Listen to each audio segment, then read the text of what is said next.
Welcome back to DRM News, your go-to source for global updates. Today, we're diving into a political earthquake rocking the Netherlands. Far-right leader Geert Wilders just pulled the plug on the governing coalition, and it's shaking things up. Let's break it down. Geert Wilders, head of the far-right PVV party, sent shockwaves through Dutch politics on Tuesday by walking out of the coalition government.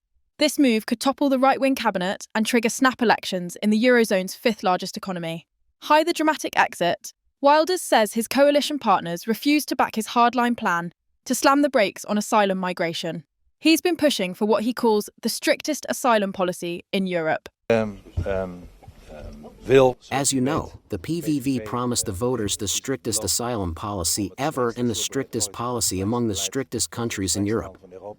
We have proposed a plan to close the borders to asylum seekers, to stop them, to send them away, to no longer build AZCs, reception centers for asylum seekers, but to close them, to give the Netherlands a stricter policy and to ensure that the Netherlands does not become one big asylum seekers center. I have presented a plan for that. I think you were there. I have requested the signature of the coalition partners, former coalition partners I should say, at least for the majority of those measures. They didn't do that. They say, well, submit it or maybe we can submit a motion to investigate it, or ask your minister to make something. But that is of course no guarantee that something will get through a cabinet or the House of Representatives.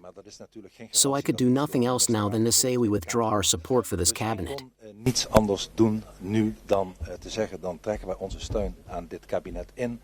Boom. Just like that, Wilders told Prime Minister Schoof that all PVV ministers are out. Schoof hasn't responded yet, but this collapse leaves the coalition, already on shaky ground since last July, in tatters. This isn't just a political tantrum, it's a crisis. The Netherlands now faces months of uncertainty, with new elections likely on the horizon. And get this, a major decision on boosting defence spending to meet NATO targets. That's on hold. Worse, the country will host a NATO summit later this month, with only a caretaker government in place. Talk about bad timing. I also just informed the Prime Minister that I will withdraw the PVV ministers from the cabinet and that we can no longer bear responsibility for this.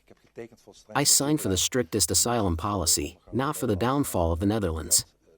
And our responsibility for this cabinet therefore also ends at this moment.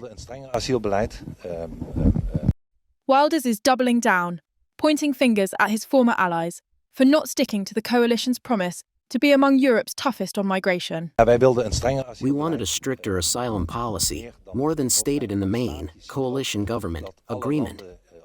You can also see that many countries in the European Union, Austria, Poland, Germany, Belgium, are going to take further measures. The main agreement also stated that we would be among the strictest countries in Europe in terms of admission.